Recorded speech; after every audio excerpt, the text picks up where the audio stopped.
بسم اللہ الرحمن الرحیم۔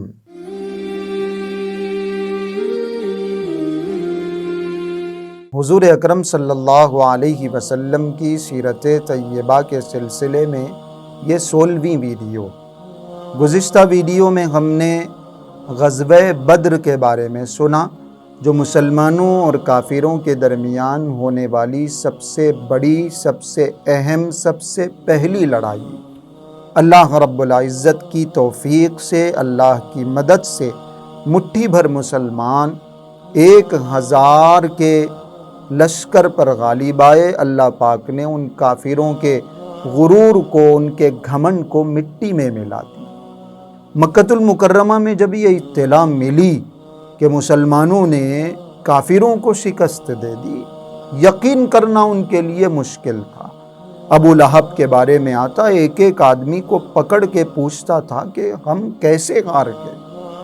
ابو لہب کو بھی اللہ رب العزت نے انہی دنوں وہ جو صدمہ اس کو لگا تھا، وہ جو تکلیف اس کے دل کو پہنچی تھی اپنے مشرکوں کی اور اپنے لوگوں کی شکست کی جو تکلیف تھی، اس تکلیف میں ہی اس کی موت ہو گئی۔ طاعون کی بیماری ہوئی، بڑی عبرتناک موت۔ مکہ المکرمہ کے ایک ایک گھر میں صف ماتم بچھی ہوئی، ہم کیسے غار گئے، کیسے شکست کھا گئے۔ انتقام کے جذبے ہیں، بدلہ لینے کی خواہشیں ہیں، تیاریاں ہیں، اور انہی تیاریوں کی وجہ سے وہ جو دل میں انتقام کا، بدلے کا جو جذبہ تھا، اسی جذبے کا نتیجہ غزوہ احد ہے۔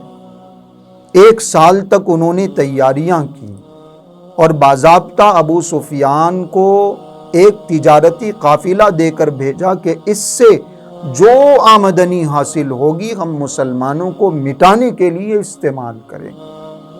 پوری تیاری کر کے حضور اکرم صلی اللہ علیہ وسلم کے شہر مبارک پر، مدینۃ الرسول پر حملہ کرنے کے لیے 3000 کا لشکر مدینۃ المنورہ کی طرف پڑا۔ حضرت عباس رضی اللہ عنہ مدینۃ المنورہ میں جس وقت پہلی لڑائی ہوئی تھی، وہ بھی قید ہوئے تھے، ان کو آزاد کر دیا گیا تھا فدیہ لے۔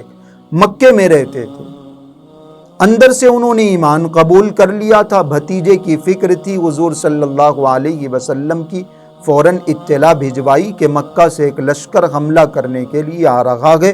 حضور اکرم صلی اللہ علیہ وسلم نے صحابہ کو جمع کیا اور مشورہ کیا کہ ہمیں اس موقع پر کیا کرنا چاہیے، باہر نکل کے لڑنا چاہیے یا مدینے میں رہ کے مقابلہ کرنا چاہیے، دفاع کرنا چاہیے۔ جو نوجوان صحابہ تھے جنہوں نے غزوہ بدر میں شرکت نہیں کی تھی، بعد میں اسلام قبول کیا تھا، جو نوجوان تھے جنہوں نے غزوہ بدر کا شاندار نتیجہ دیکھا تھا، شاندار فتح دیکھی تھی، انہوں نے جذبات میں حضور اکرم صلی اللہ علیہ وسلم سے عرض کیا، اللہ کے رسول لڑائی تو باہر ہوگی، یعنی ہم دفاع نہیں کریں گے، ڈیفنس نہیں کریں گے، باہر جا کے لڑیں گے۔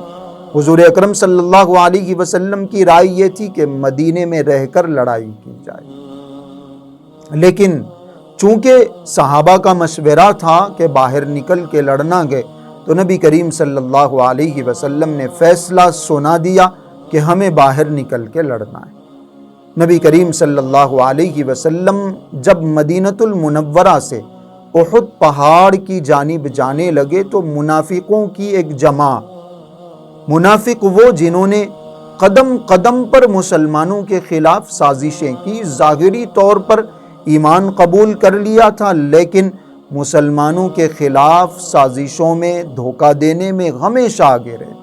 عبداللہ ابن ابی بن سلول ان کا سردار تھا منافقوں کا۔ راستے میں کہنے لگا کہ تم تو ہمیں مارنا چاہتے ہو، ہم کیسے لڑیں گے؟ وہ 3000، ہم 1000، ہمارے پاس کوئی تیاری نہیں، وہ پوری تیاریوں کے ساتھ آ رہے ہیں۔ محمد ہم تمہارا ساتھ نہیں دے سکتے۔ وہ منافقوں کی اپنی جماعت کو لے کے 300 لوگوں کو لے کے وہاں سے واپس ہو گئے۔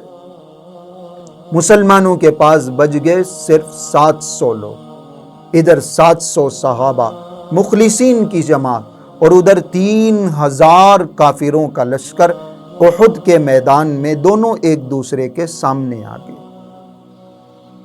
پیچھے ایک پہاڑی تھی جس سے کسی کے حملہ کرنے کا امکان تھا، پیچھے سے وار کرنے کا امکان تھا، حضور اکرم صلی اللہ علیہ وسلم نے حضرت عبداللہ ابن جبیر رضی اللہ عنہ کو وہاں 50 سواروں کو دے کے ٹھہرایا اور فرمایا کہ دیکھو، جنگ جیت جائیں، ہم جنگ ہار جائیں، مسلمانوں کو شکست ہو، جیت ہو، جنگ ختم ہو جائے، کچھ بھی ہو، تمہیں اپنی جگہ سے نہیں ہٹنا ہے۔ جنگ شروع ہوئی اور پھر مسلمانوں نے پہلی جنگ کی طرح ایمانی طاقت دکھائی، جذبہ دکھایا، جوش دکھایا، حوصلہ دکھایا، اور تھوڑی ہی دیر میں کافروں کو تہس نہس کر کے ان کو واپس پلٹنے پر مجبور کر دیا۔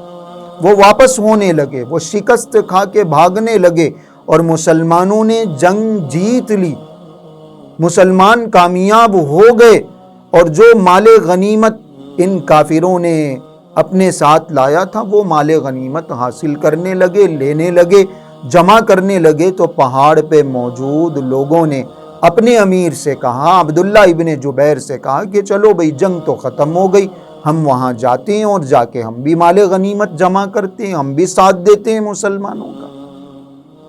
عبداللہ ابن جبیر رضی اللہ عنہ نے منع کیا، حضور کا ارشاد یاد دلایا تو دوسرے کہنے لگے ارے بھائی وہ مسئلہ جنگ کا تھا، اب جنگ ختم ہو گئی تو کوئی ضرورت نہیں ہے یہاں ٹھہرنے کی۔ اور 40 لوگ وہاں سے ہٹ گئے، 10 لوگ یہاں موجود رہے۔ خالد ابن ولید جو بڑے سالار، بڑے بہادر، جن کو بعد میں ایمان لانے کے بعد سیف اللہ لقب دیا گیا، اللہ کی تلوار، وہ کافروں کی طرف سے آئے تھے، مشرکین کی طرف سے آئے تھے، انہوں نے وہ جگہ پیچھے کی دیکھ لی اور پیچھے سے آ کے ان 10 مسلمانوں کو شہید کر دیا، اور جو صحابہ مال غنیمت جمع کر رہے تھے ان کے اوپر پیچھے سے حملہ کر دیا، اور ادھر سے جو کافر واپس ہو رہے تھے وہ ادھر آ گئے۔ اب دونوں طرف سے مسلمان کٹنے لگے، پسنے لگے۔ مسلمانوں کے لیے سمجھنا مشکل تھا کہ ہمارا دشمن کون ہے، دوست کون۔ اپنی ہی تلوار سے بعض مرتبہ مسلمانوں نے اپنے ہی مسلمان بھائی کو شہید کر دیا، مسلمان ایک جیتی ہوئی جنگ ہار گئے۔ یہی وہ موقع ہے، مرحلہ ہے، جس سے فائدہ اٹھا کے کافروں نے حضور اکرم صلی اللہ علیہ وسلم پر حملہ کرنے کی کوشش کی، اور اتنی قریب حضور اکرم صلی اللہ علیہ وسلم کے آ گئے، اور ایسا سخت حملہ نبی کریم صلی اللہ علیہ وسلم کے اوپر کافروں نے کیا کہ آپ علیہ السلام کے سر مبارک پر جو لوہی کی ٹوپی تھی جنگ کے موقع پر پہنی جانے والی، وہ ٹوٹ گئی، اس کی کچھ زرہیں آ کے کڑیاں آ کے حضور اکرم صلی اللہ علیہ وسلم کے مبارک چہرے میں چبھ گئی، اور ایک کافر نے بڑی زور سے پتھر مارا، حملہ کیا، حضور اکرم صلی اللہ علیہ وسلم کے دندان مبارک شہید ہو گئے۔ صحابہ نے آپ علیہ السلام کا گھیراؤ کر لیا، چاروں طرف سے نبی کریم صلی اللہ علیہ وسلم کو اپنی حفاظت میں لیا۔ نبی کریم صلی اللہ علیہ وسلم کے اوپر آنے والی تیروں کو اپنے جسم پر لے رہے ہیں، اپنے چہرے پر لے رہے ہیں، وہ اپنے ہاتھوں سے ان تیروں کو روک رہے ہیں، اور حضور سے فرما رہے ہیں اللہ کے رسول آپ سر نہ اٹھائیے، آپ سر نہ اٹھائیے، میرے ماں باپ آپ پر قربان ہو، ہم آپ کی حفاظت کے لیے تیار۔ یہ جو حملہ حضور اکرم صلی اللہ علیہ وسلم کے اوپر کیا گیا، آپ علیہ السلام پیچھے گڑھے میں گرے، کافروں نے افواہ اڑا دی کہ نعوذ باللہ نبی کریم صلی اللہ علیہ وسلم شہید ہو گئے۔ اور جب مسلمان جو میدان جنگ میں تھے، ادھر سے ان کے اوپر حملہ ہوا، ادھر سے حملہ ہوا، ادھر کانوں میں یہ آواز آئی کہ حضور صلی اللہ علیہ وسلم شہید ہو گئے، انہوں نے بھاگنا شروع کر دیا۔ انہوں نے سوچا کہ جب حضور نہیں رہے تو ہم کیا کریں گے لڑ کے، حضور نہیں رہے تو پھر ہم کیا کریں گے جی کے۔ لیکن ادھر ادھر سے یہ جو صحابہ منتشر ہو رہے تھے، اچانک اطلاع ملی، حضرت عباس نے آواز لگائی حضور اکرم صلی اللہ علیہ وسلم باحیات ہیں۔ صحابہ نے دوبارہ ایک جگہ جمع ہونا شروع کر دیا۔ ایک پہاڑ پر نبی کریم صلی اللہ علیہ وسلم کو حفاظت سے لے جایا گیا۔ ابو سفیان نے ادھر سے کہا کہ محمد یہ بدلہ ہو گیا ہے، یہ پہلی جنگ کا بدلہ۔ ابو سفیان اور اس کا لشکر واپس ہو گیا، اور پھر راستے میں ان کو اطلاع ملی، ان کو یہ احساس ہوا کہ یہ تو اچھا خاصا موقع تھا مسلمانوں کو شکست دینے کا، ہرانے کا، مسلمانوں کا نام و نشان مٹانے کا۔ ہم تو جنگ جیت چکے تھے، ہم ان کو ایسے ہی چھوڑ کے آ گئے، پلٹ کے آنے لگے۔ لیکن حضور اکرم صلی اللہ علیہ وسلم نے دوبارہ صحابہ کو جمع فرمایا، ان کے جذبات کو نبی کریم صلی اللہ علیہ وسلم نے، آپ علیہ الصلوۃ والسلام نے دوبارہ گرمایا۔ نبی کریم صلی اللہ علیہ وسلم خود زخمی گئے، صحابہ زخمی گئے، لیکن صحابہ تیار ہوئے اور پھر ان کا پیچھا کیا جو لوگ پلٹ کے مسلمانوں پر حملہ کرنے کے لیے آ رہے۔ لڑائی کوئی نہیں ہوئی، لیکن یہ جو بات کا دوسرے دن کا یہ جو مرحلہ تھا، زخمی ہونے کے باوجود جو واپسی کی تھی مسلمانوں نے، اس کو غزوہ حمراء الاسد کہتے ہیں۔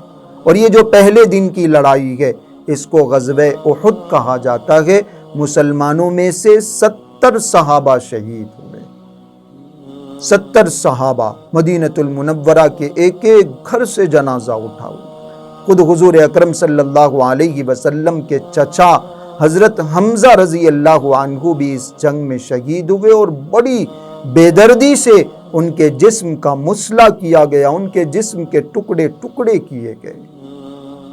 یہ غزوہ احد ہے جس کے اندر اللہ رب العزت نے بے شمار عبرتیں رکھی ہیں، نصیحتیں رکھی ہیں۔